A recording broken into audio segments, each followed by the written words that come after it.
ఉన్న బంగారాన్ని విడిపించి ఆ రోజు ఆన్లైన్ రేటుకే మేము కొంటాం. Sharma gold company.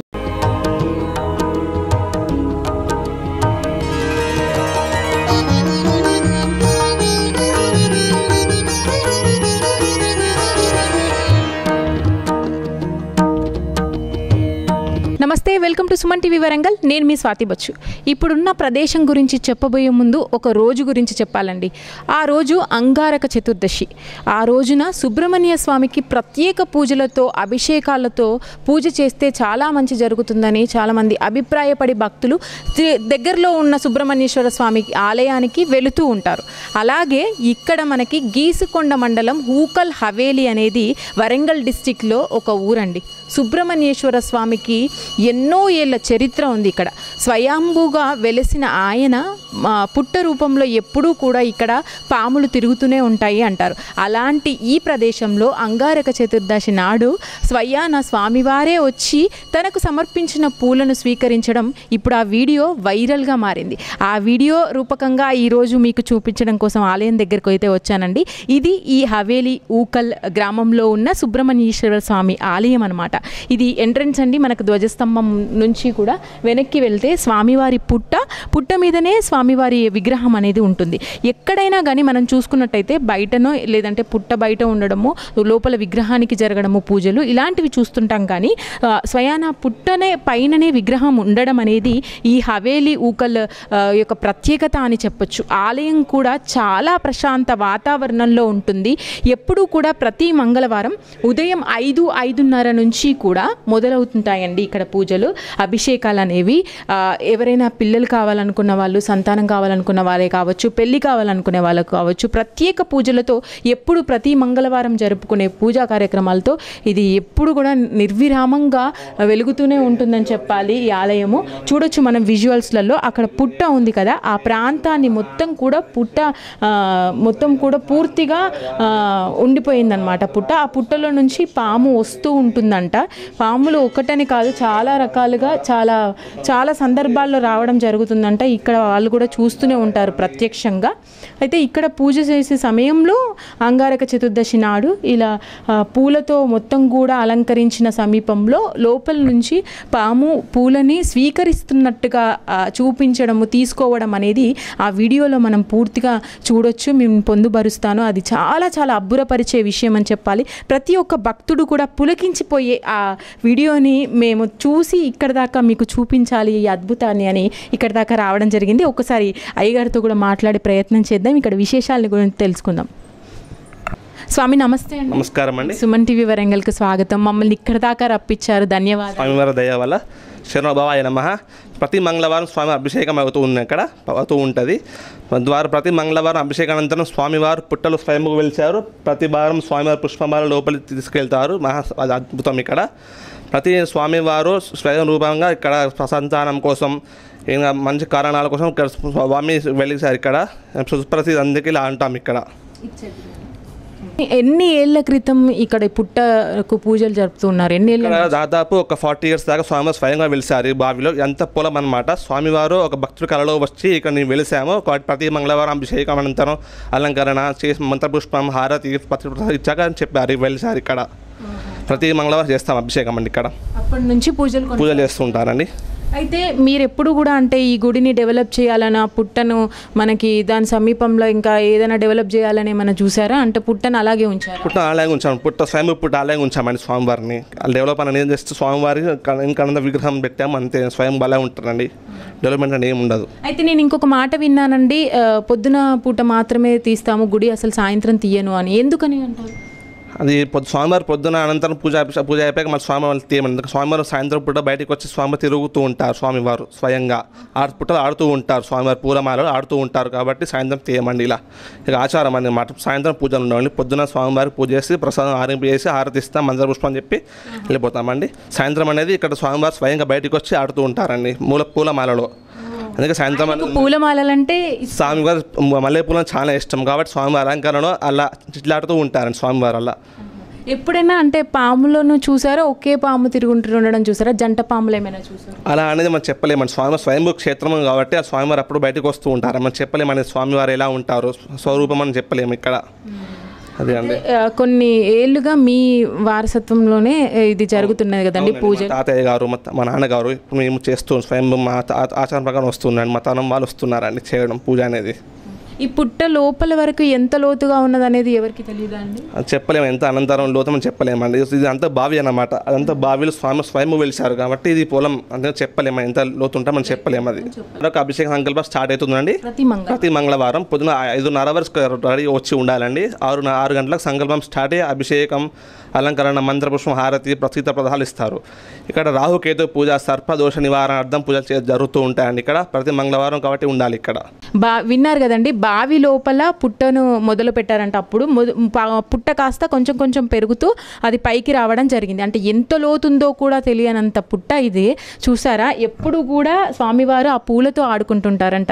ఎక్కడైనా విన్నారా ఇలాంటిది? ఎంత మహిమాన్వితమైన క్షేత్రం ఇది ఊకల్ హవేలీ అనేది. ఒక్కసారి మీరు కూడా ఇక్కడికి వచ్చి స్వామివారి దర్శనం చేసుకోండి. అలాగే సంతానం కోసం కానీ పెళ్లి కోసం కానీ ఎవరైనా వెయిట్ చేస్తున్నట్టయితే ఇక్కడ ఒకసారి సంప్రదించండి, వీళ్ళు పూజలు చెప్తారు. కానీ ఉదయం మాత్రమే ఈ గుడి తెరిచి ఉంటుందండి. ఉదయం పూట మాత్రమే రావచ్చు మీరు. వరంగల్ నుంచి కూడా మ్యాప్ పెట్టుకుంటే మీకు ఊకల్ హవేలీ నాగేశ్వర స్వామి, సుబ్రహ్మణ్యేశ్వర స్వామి గుడి అయినా అని పెట్టుకున్నా కూడా మ్యాప్లో వచ్చేస్తుంది. మీరు రావచ్చు. ఈ గ్రామం చుట్టుపక్కల కూడా చాలా ప్రశాంతమైన వాతావరణాన్ని మీరు చూడొచ్చు. ఒక్కసారి రండి.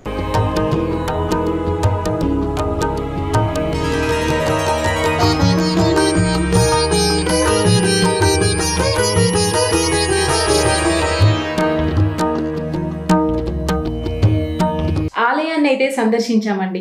మీకు వీడియో ద్వారా ఏదైతే కనిపిస్తుందో అది ప్రత్యక్షంగా మేము అనుభవించి మీ వరకు చూపించడం జరిగింది.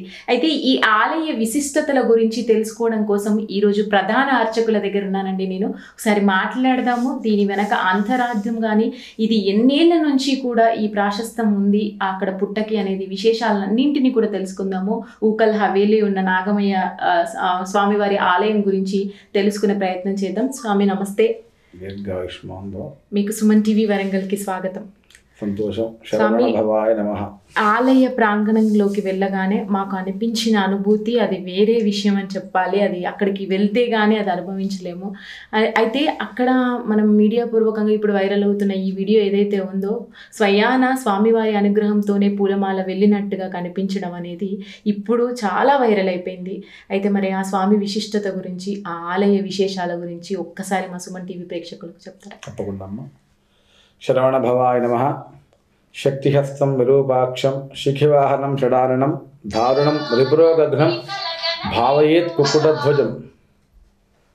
సుబ్రహ్మణ్యేశ్వరుడు సర్పరూపంతో కలియుగంలో అవతరించాడని తెలుసుకున్నట్టుకు బ్రహ్మదేవుడు శాపం యొక్క కారణంగా ఓంకార ప్రణవార్థము ఆయనే చెప్పి సృష్టికర్తను బ్రహ్మను కొట్టిన కారణం చేత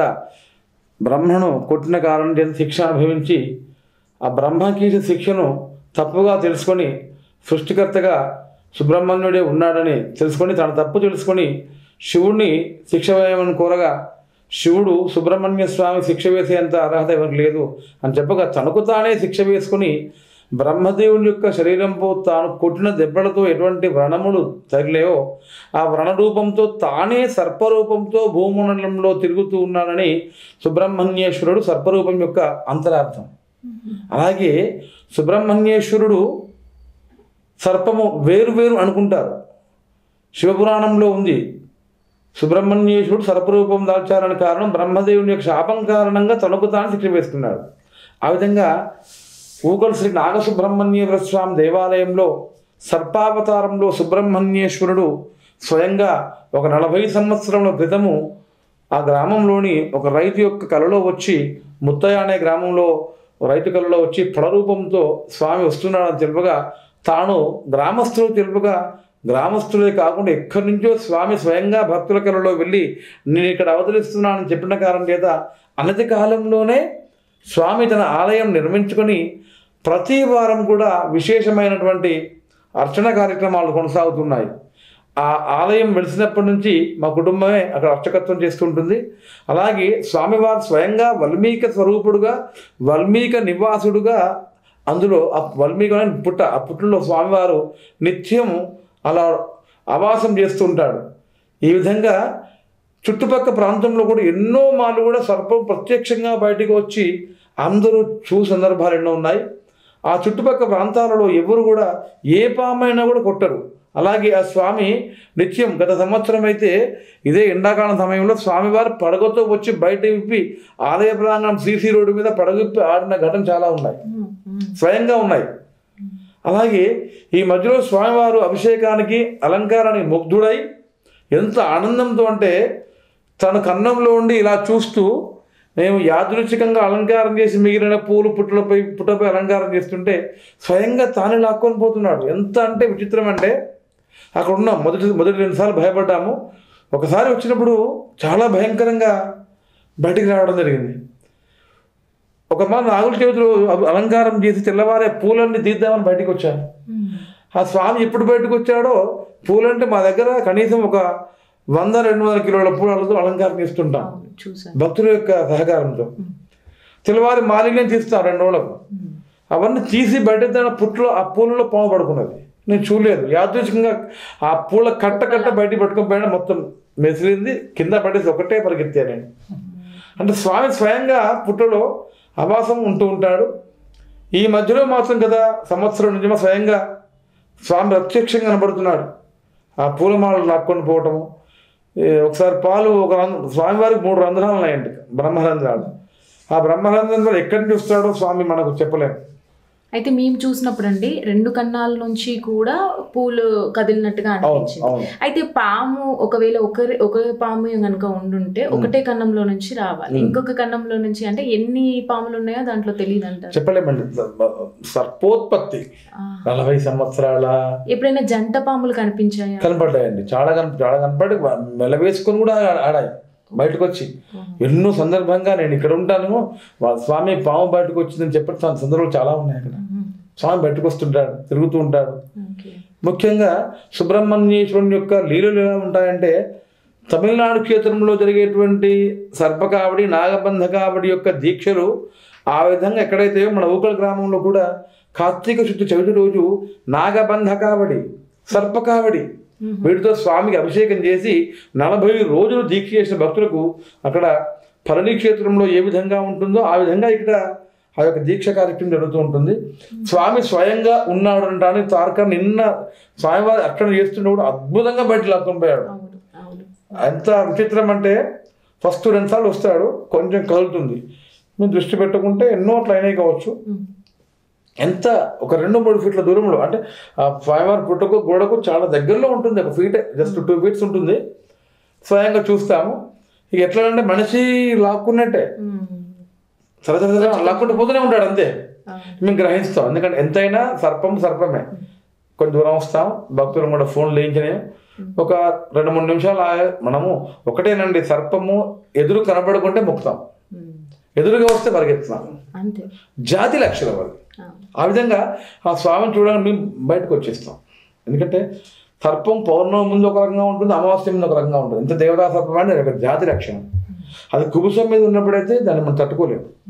కొన్ని సందర్భాల్లో పుట్ట మీద కుబుసము విప్పుతుంది, ప్రతి నెలకు ఆ కుబుసం విప్పుతుంది. ఆ కుబుసం ఎంత పొడవు ఉంటుందంటే ఒక 2-3 ఫీట్ల కుబుసం పుట్ట మీద వదిలిపెట్టిన సందర్భాలు ఎన్నో ఉన్నాయి. ఆ కుబుసాలు ఇప్పటికి ఉన్నాయి. స్వామి స్వయంగా తిరుగుతుంటాడు. సర్పరూపంలో సుబ్రహ్మణ్యేశ్వరుడు అక్కడ భక్తుల కోరికలు ఎలా తీస్తాడు అనేది అది ఒకప్పుడు కేవలం తలగలతో వేసిన పుట్ట 40 సంవత్సరాలు అంత వృద్ధి అయిందంటే ఆ స్వామి స్వయంగా ఆ నోట ఈ నోట పడి వచ్చిన భక్తులు వారి యొక్క పడితను లభించి వారే స్వయంగా ఉండి అంత అభివృద్ధి కార్యక్రమాలు జరుగుతుంటాయి. ముఖ్యంగా స్వామి మాత్రం వేదోక్తంగా పంచసూత్ర సర్పసూత్ర విధానంగా ప్రతి మంగళవారం 6 గంటలకు ఆరంభమవుతుంది. విశేష అలంకారము. ఎవరు వచ్చినా ఎవరు రాకున్నా 6 గంటల 10 నిమిషాలు వచ్చినా కూడా ఎవరు తీసుకొని అంత నిశ్శబ్దంగా వేదోక్తంగా అని శాస్త్రం ఉందండి. యంత్రాధీనంతు దేవత మంత్రాధీనంతు బ్రాహ్మణ. బ్రాహ్మణుడు ఏ విధంగా అనుష్ఠానం ఉంటుందో ఆ క్షేత్రానికి అంత వృద్ధి ఉంటుంది. ఆ యొక్క స్వామి యొక్క మహిమకు మనం ప్రతిరోజు చేసే అనుష్ఠానం ద్వారా శక్తి పెరిగి క్షేత్రము వెలుసులుతూ ఉంటుంది. అందుకే ఎన్ని ఉన్నా కూడా అక్కడ నిత్య కైంకర్యం ఉంటుంది. ఇంకో విషయం ఏంటంటే అక్కడ మిగతా ఎటువంటి ఆలోచనలు లేకుండా కేవలం మంగళవారం మాత్రమే ఆలయాన్ని ప్రవేశం చేస్తాం. మిగతా రోజులలో కేవలం స్వామివారి ధూపదీప నైవేద్యం పెట్టొస్తాం. ప్రతి మంగళవారం మాత్రం ఏ కోశాలు కూడా ఉదయం 6 గంటలకు స్టార్ట్ అయితే 12 గంటలకు 2, 3 అడుగుతూనే ఉంటాయి. జనాలు విపరీతంగా వస్తుంది. స్వామి ఎక్కడి నుంచి సుదూర ప్రాంతాల స్వామి దర్శించుకుంటారు. ఆ నోట ఈ నోట పడి తెలిసిన భక్తుల యొక్క ఫలితాలే స్వామి యొక్క అనుగ్రహం అని చెప్పవచ్చు. అయ్యే ఇక్కడ ఒక చిన్న మాట, అంటే ఏ ఆలయానికైనా ఒక ఏమంటారు దాన్ని, ఒక విశిష్టతతో కూడిన కోరిక తీరడం కానీ రకరకాలుగా ఉంటుంది దానికి సంబంధించిన ఆలయానికి. ఇప్పుడు ఈ ఆలయంలో ఏ విధంగా ఉంటుంది వాళ్ళ పూజలకు సంబంధించి కానీ, ఒక ప్రత్యేకమైన కోరిక తీరుతుంది ఇక్కడ అన్నట్టుగా సంతానం విషయంలో కానీ వివాహ విషయాలు అట్లా ఏమైనా ఉంటుంది? అద్భుతంగా ఉంటుంది. స్వామివారు సంతాన ఫలప్రదుడు. ఇక్కడ సంతానం కోసం వచ్చిన భక్తులకు చివరికి వైద్యులు నిర్ణయించి కూడా ఇది సంతాన యోగం ఉండకపోవచ్చు, భార్యాభర్తల మధ్య ఇబ్బందులు కూడా ఇక్కడ వచ్చి స్వామికి అభిషేకం చేయించి 12-13 సంవత్సరాల తర్వాత కూడా సంతానం కాని వాళ్ళకు స్వామి దగ్గర అయిందండి. కేవలం 2 ఫలములు ఇచ్చి ఆ యొక్క సర్ప సూక్తంతో అభిషేకం చేయించి పుట్ట బంగారు నోట్లో వేసుకున్నది మాత్రానే సంతానోత్పత్తి సుబ్రహ్మణ్య స్వామి ఇస్తుంటాడు. ఇక్కడ ముఖ్యంగా 3 ఫలితాలు వస్తున్నాయండి. ఇక్కడ స్వామి సర్ప సంచారుడు. అక్కడ మాత్రం అనుకుంటారు కదా, స్వామి ఎప్పుడు కూడా పుట్టలో ఉన్నాడు, తిరుగుతూనే ఉంటాడు. ఆలయ ప్రాణం చాలా మంది చూశారు. అక్కడ ముఖ్యంగా జరిగేది వివాహంగా స్త్రీ పురుషులు సంతాన భాగ్యం. ముఖ్యంగా విదేశీయానం సంబంధించిన ప్రతి కోరిక కూడా అద్భుతంగా అవుతుందండి. ఎందుకు స్వామి సర్ప సంచారము. అందుకే ఊకళ్ళు వీసాదేవుడు అనేది ఎన్నో మార్లు చెప్పుకున్నారు. మా స్వామి పంపించిన భక్తులు సుదూర విదేశాలలో కొన్ని 1000 మంది ఉన్నారు. అక్కడ వచ్చి కేవలం కంకణ ధారణ చేస్తే కనుక విదేశీయానం అద్భుతంగా ఉంటుంది. ఎందుకంటే స్వామి సంచారుడు, తిరుగుతూనే ఉంటారు. ఎక్కడి నుంచి వచ్చిన భక్తులు అక్కడ కనుక స్వామిని దర్శిస్తే కనుక తప్పకుండా విదేశీయానం అతి శీఘ్రంగా వెళుతూ ఉంటారు. ముఖ్యంగా అక్కడ సంతానము వివాహం కాని స్త్రీ పురుషులకు అద్భుతమైనటువంటి స్వామి యొక్క అనుగ్రహంతో ఖచ్చితమైన ఫలితం వస్తుంటుంది. అది ఏదైనా మార్నింగ్ టైంలో రావాలి. ఉదయం 6 గంటలకే స్వామికి అభిషేకం ఉంటుంది. అభిషేకం తర్వాత ఏది వచ్చినా కూడా తీసుకోవాలండి. అయితే ఇక్కడ సాయంత్రం కూడా ఆలయం తెరవబడదు అని చెప్పి అంటున్నారు. అవును, స్వామి యొక్క కరెక్ట్. ఇది విశేషం ఏంటంటే ఇప్పటి వరకు స్వామి వెలిసినప్పటి నుంచి కూడా సాయం సంధ్య ధూపదీపం లేదండి. ఎంత నిష్ఠాన్ సుబ్రహ్మణ్యేశ్వరుడు మిగతా ప్రాంతాల్లో కాకుండా ఈయనకు మాత్రం గర్భాలయంలో ఉన్న పుట్ట కారణం చేత సాయం సంధ్యలో నిత్యానుష్ఠానం లేవు. మొదటి నుంచి వచ్చే ఆచార విధానం ఆయనకు ఉదయం వేళనే పూజ నైవేద్యం పెట్టి తలపేసి అర్చకుడు కూడా లోపలికి కూడండి. అంత నిష్ఠాగరిష్టం. మనం కూడా ఉంటాము, తిరుగుతాము, వస్తాము. సాయంత్రం పూట వచ్చారు, వివిధ దేవాలయాలు స్నానం చేసిపోతారు. అక్కడ మాత్రం పోరండి. అంత పవిత్రమైన అంత మహిమాన్విత క్షేత్రం. సాయం సంధ్యా పూజ కూడా లేదు అక్కడ. ఉదయం చేసుకోవడం, రావడం అంతే. అంటే మీరు ఆలయం మూసివేసిన వెంటనే అక్కడ సంచారం అనేది జరుగుతుంది అనేది భావిస్తారంటారా? ఖచ్చితంగా. స్వామి యొక్క మనం ఎలా చెప్పాలి, స్వామి ఎక్కడున్నా అంటే నరసింహ పురాణంలో ఎక్కడున్నావు నారాయణ అంటే ఇందుగలడందులేం సందేహం లేదు, ఎందెందు వెతికినా అంతెందుకలడే అని చెప్పేటట్టు అని ఎక్కడున్నారంటే కనబడుతూనే ఉన్నాడు రూపం. కేవలం గుళ్ళోకి పోవాలని ఇంత చెప్తున్నాం కదా, గంట కొట్టి లాక్ తీసే చిన్న కన్నం నుంచి స్వామిని చూస్తాం. ఒక్కొక్కసారి టకీమని పోగానే కనుక ఆలోచనగా కన్నుడు పోయేంత సమయం లేకుండా కూడా తారసపడతామని చూసి గంట కొట్టి కాసేపు హఠాత్తుగా మాత్రం పోలేము. బాబాయ్ మేము హఠాత్తుగా పోలేము. నిత్యం అక్కడ ఉంటూనే ఉంటాడు. ప్రత్యక్షం అండి స్వామి. నేను కొన్ని 100 సార్లు చూశానండి స్వామి వారిని ప్రత్యక్షంగా.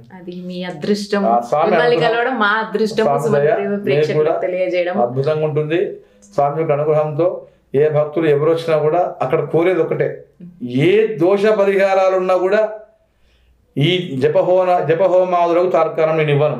స్వామికి కావాల్సింది 1 లీటర్ పాలు, 1 లీటర్ పెరుగు, 50 మూరల పూలు దేన్ని చెప్తారు.